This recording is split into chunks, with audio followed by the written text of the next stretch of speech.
Hi, everyone. I'm DeMarco along with Steve Budin, and every Sunday and Monday throughout this football season, we'll be joining you right here to take a look at some featured games in the pros from a gambling perspective. I, of course, have been a handicapper for over 25 years, so I'm taking a look at these games from a handicapping perspective. Steve, on the other hand, former bookmaker, founder and creator of the offshore sports book. They call me the George Washington. I hope not because of my looks. Of the sportsbook betting industry. Hey, he said it. Well, I'm just here, co-hosting. What can I tell you guys? But he obviously takes a look at these games from the other side of the fence, to use a gambling terminology there.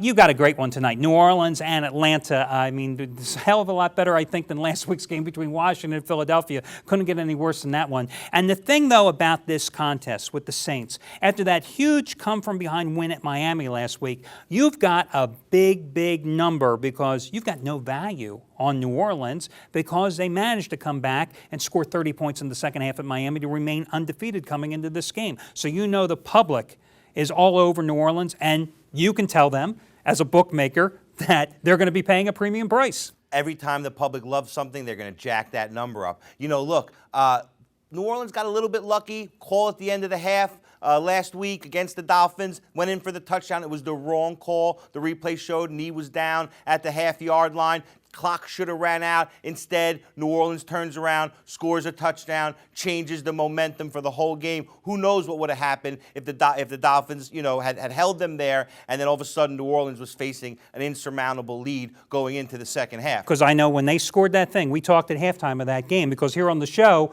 I had the Dolphins, right, and he had the Saints. I was thinking, I'm way up in this, baby. But I told you, I thought that right there, that touchdown late in the first half in the closing play, that was the thing that was going to turn it around for the Saints, because it gave them hope going into the locker room. And you saw hope turned into momentum, and momentum turned into 30 points in the second half and turned into the huge win for them. But you know what really surprises me? Here we are, going into week number 8. This is the first division game for either one of these teams. It really is shocking how these two teams have certainly played some tough foes, too. I mean, Atlanta had to play Dallas and New England here in the first half of the season, Chicago as well. New Orleans has certainly taken on all-comers as well. Going to Miami, big game where they trounced New York Giants at home. So it's not like they've been beating up with the cupcakes like so many of these other teams have had the benefit of. What we're going to see here, as we look for the next 10 years in the NFL, the two best quarterbacks in the league. These guys are going to take this NFL into the future with their arms. We're going to see Ryan go up and down the field. Atlanta doesn't have much of a defense. They don't stand a chance against New Orleans and Breeze. Looks like a lot of points at this point. But I tell you, this is a very tough game to call. New Orleans, they're going to have their crowd behind them. They're 6-0. They're pumped up. That Superdome is going to be rocking. But you always got to beware of a backdoor cover with Atlanta and Ryan. He's a pro. He can come down at the end when it doesn't mean anything and connect 1, 2, 3 down the field and score quicker than you know it. Well, and listen, the Falcons, it's not exactly like they're chopped liver, 4-2 straight up and against the spread this season. And, I think the thing that you mentioned here, though, is how these two teams are going to march up and down the field. How can this not be a high-scoring game? You've got a total here in the mid-50s. To me, that seems very low. I mean, I would have thought that this game would have been priced somewhere around 57 to 59.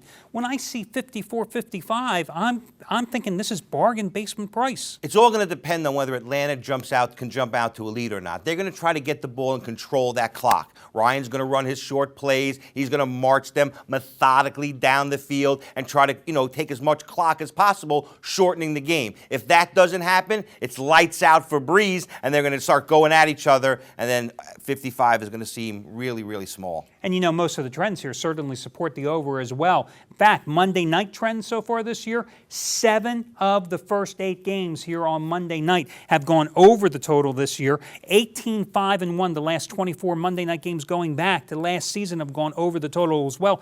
And the New Orleans Saints at home, that's all they do. I mean, it's like ping pong. Drew Brees lights it up like a pinball machine. I mean, they simply go over. They've gone over in 13 of their last 16 games, including 19 of their last 27 at home. Meanwhile, the Falcons have gone over in their last 2 road games as well against New England and Dallas. Not exactly chopped liver in terms of the teams that they were managing to put points on the board against. And let's admit it, it's just not fun to bet the under when you've got 2 quarterbacks like this. You're going to be sitting there, everyone else is going to have the over, screaming on every touchdown. And what do you root for? Oh, no, don't catch it. Don't throw it. Very tough to root the under in. And one thing we've seen here, almost backdoor covers with the overs coming through.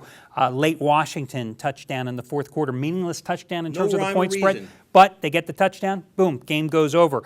The Miami-New York Jets game, that 4th quarter, no one would have thought that game was going to suddenly you have 5 touchdowns combined by those 2 teams in the 4th quarter. Had the over in that one. Peyton Manning, when he had that dramatic touchdown pass where they only had the ball 15 minutes in that game-winning touchdown pass for the Colts against the Dolphins, put that game over in the closing minutes. And really set the Colts up to go on a tear right after that. That seemed to be their awakening point. They came down on that drive, and that set them up for the next 3 weeks to come.